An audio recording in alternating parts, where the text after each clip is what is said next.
Hello မင်္ဂလာပါရှင် New Dream Handmade မှာပြန်လည်ကြိုဆိုလိုက်ပါတယ်ရှင်ကျွန်မ New Dream ပါရှင်ကျွန်မတို့ဒီနေ့ဘာအကြောင်းလေးကိုပြောကြမလဲဆိုလို့ရှိရင်ကျွန်မကဒီနေ့ကျွန်မရဲ့တင်နန်းသားတွေကိုရှားစည်းနဲ့ blanket နီးလေးကျွန်မတင်နေပေါ့နော်တင်တဲ့အခါကျတော့ကျွန်မတုံးထားတဲ့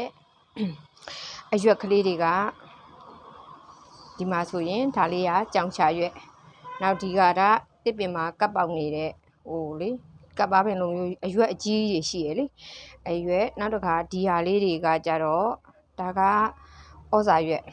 ဒါကမဟော်ဂနီရွက်လို့ထင်တယ်ပေါ့နော်ကျွန်မအရွက်သေးချာလုံးဝမသိဘူးပေါ့နော်နောက်တစ်ခါဒီမှာဆိုလို့ရှိရင်ဒါကတကြားရွက်နောက်တစ်ခါဒီမှာကဒီဟာကပေါ့နော်ဒါလည်းဘာပဲမှမသိဘူးဒီမှာအသီးလေးတွေပါတယ်ပေါ့ဒီမှာတော့ကျွန်မကဒါလေးကဟိုနမူနာပြစရာအပင်လေးတော့ကြံသေးတယ်ဒီလိုဟာမျိုးလေးဒီလိုအသီးလေးတွေနဲ့ပေါ့ဒီအသီးလေးတွေနဲ့အပင်လေးကိုသုံးလိုက်ပါတယ်နောက်တစ်ခါဟိုလက်ချားနဲ့ကတော့ဒီဟာလေးကိုသုံးတယ်ဒါလေးကကြတော့ဒီအရိတ်ကလေးထွက်တာဒီအပင်လေးပေါ့နော်နောက်တစ်ခါဒါကတော့ဒါကျွန်မဒီဘက်ကဒီအရိတ်ထွက်တာဒီအပင်လေးပေါ့ဘာပဲမှမသိဘူးမဟော်ဂနီထင်တယ်လို့ပဲကျွန်မယူဆတယ်ပေါ့နော်အဲ့ဒီဟာရဲ့နောက်တစ်ခါဟိုတကြားရွက်ပေါ့တကြားရွက်ကတော့နည်းနည်းနွန်းသွားပြီသူကအရန်နွန်းလွယ်တယ်ဒါတကြားရွက်နော်တကြားရွက်ပဲကျွန်မတို့မြောက်တကုံမှာတော့အပေါ်ဆုံးပဲအဲ့ဒီပင်လေးတွေနောက်ဟိုတာကတော့ကျွန်မနမူနာပြစရာမရှိတော့ဘူးဟိုဟာတော့ကြောင်ရှာရွက်ကတော့တည်ပါတယ်နော်ဒါလေးတွေကကြောင်ရှာရွက်ကလေးတွေကျွန်မဒါကအရန်ကြီးဟို6တွေ့မသွားသေးဘူးပေါ့နော်နည်းနည်းလေးစိုးဖန်းလေးပဲရှိသေးတယ်ဒီကတော့ဒါကအောက်ခံအလှပေါ့အလှကာလာလေးနောက်တစ်ခါဒီမှာကတော့ဒါသူ့ပေါ်ကအုပ်တဲ့ပိတ်စပေါ့သူ့ပေါ်ကအုပ်တဲ့ပိတ်စမှာတော့ကျန်တာတွေကတော့ဘယ်ဟာမှမထင်ဘူးဟိုဒီမှာကတော့6သွားရင်တော့သူကထင်လာတယ်ဒီကတော့ဒါအရိတ်ကလေးပေါ့နော်ဒါကြောင်ချရွက်ရဲ့အရိတ်ကလေးပဲထင်တယ်ကျန်တာတွေကအရိတ်မထင်ဘူးနော်ဒါကြောင်ချရွက်လေးအရိတ်ထင်တယ်နောက်ဒီမှာဒီအပြောက်ကလေးနည်းနည်းထင်တယ်နောက်တစ်ခါတကြားရွက်နည်းနည်းထင်တယ်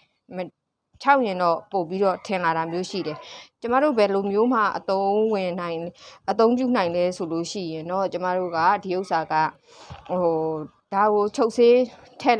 ပြီးလို့ရှိရင်တော့ကျမတို့ပေါ့အိတ်ကလေးတွေပါလေးချုပ်ရင်တော့အသုံးဝင်တယ်ပေါ့နော်ဒီဟာကတော့ဒါအလှပဲဒါကျမက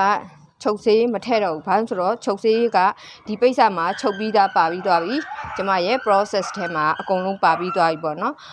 ဒါလေးကကြတော့ကျမနည်းနည်းရေအကြည်လေးပြန်ဆေးမယ်နောက်တစ်ခါ homemade ဆက်ပြာအပျော့လေးနဲ့ပေါ့ရေကြည်လေးနဲ့ပြန်ပြီးတော့လျှော်လိုက်မယ်ပေါ့ဒါဆိုလို့ရှိရင်ကျမတို့ပြီးသွားပြီပေါ့နော်ဟုတ်လား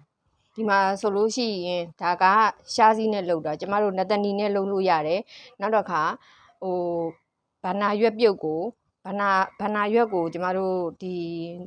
ဒုဋ္ဌာရောပြီးတော့ကျမတို့ဒီလိုမျိုး blanket လုပ်လို့ရတယ်ပေါ့နော်နောက်တစ်ခါဇီးဖြူတို့ဖန်ကားတို့နဲ့ပြုတ်ပြီးတော့လည်းလုပ်လို့ရတယ်ပေါ့နော်အရန်ကိုလှပါတယ်ရှင်ကျမရဲ့တင်နန်းသူတွေကတော့